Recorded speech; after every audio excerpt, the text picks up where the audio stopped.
Come in. Oh, Tywin Lannister. It's you. Didn't I tell you to stay away from my office last time?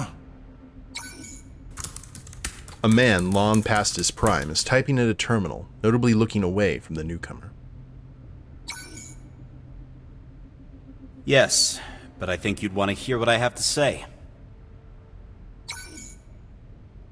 Devon, the only person who cares what you have to say is your mother.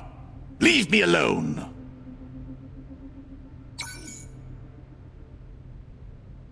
Cordo's eyes narrow as he takes off his hat. He's about to imprint that old man's face in his Zen garden. Pershaw, I'm serious. This project can be your legacy. Or do you want to be just another faceless CEO in MindCore's footnotes? The man behind the terminal, Pershaw, turns to glare at Cordo. This only seems to fuel the younger executive. Listen, I'm talking about an AI that is light years ahead of the competition. It has the power to change the playfield entirely. Devon, you're a nobody. What do you think wasting my time is going to accomplish? The board would never approve something this big without your support. You know this. This is how you beg, is it? How sweet. But no, backing something like this is career suicide. Especially when I have to associate with the likes of you.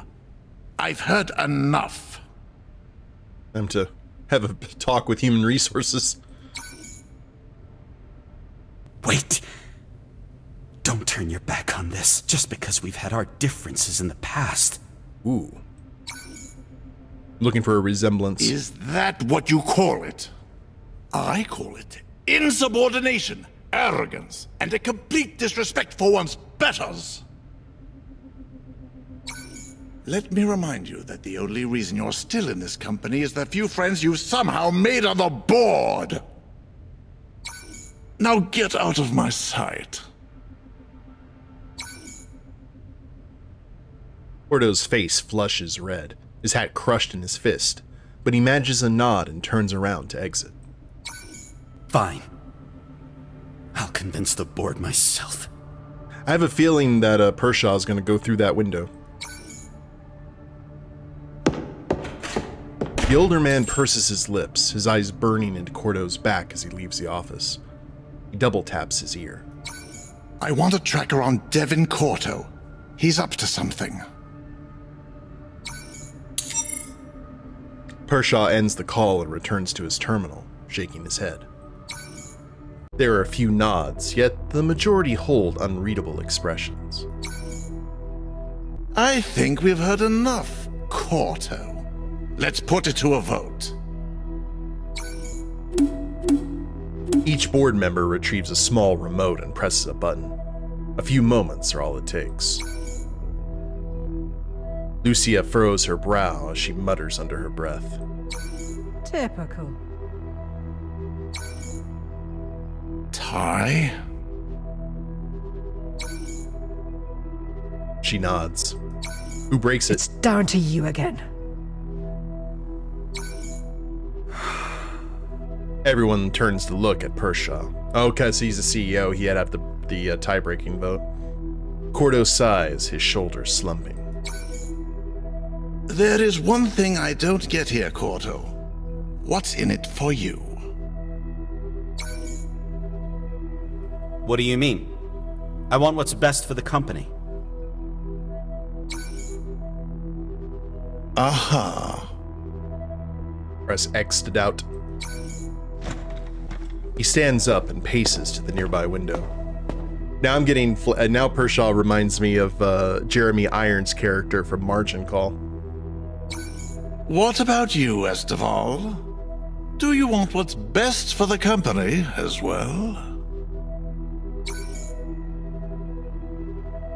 Esteval runs a hand through her hair as she plans her next words.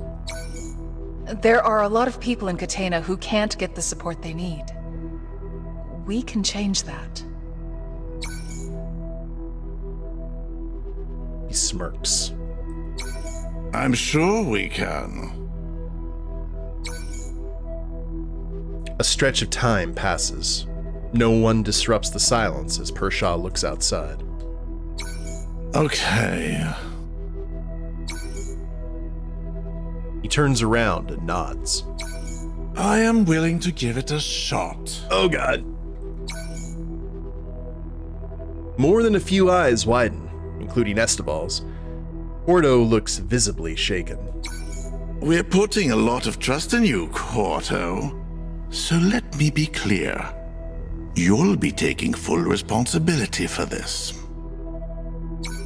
If you fuck this up for us, consider yourself resigned. Pershaw's eyes gleam as he stares at Cordo. That's not necessary.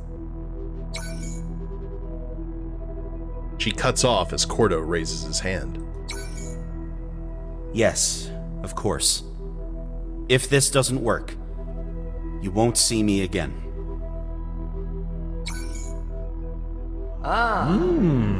This is met with a chorus of agreement. A smile creeps across Pershaw's face. Better run along then, you two. You've got plenty of work to do. And I have evil plans to hatch.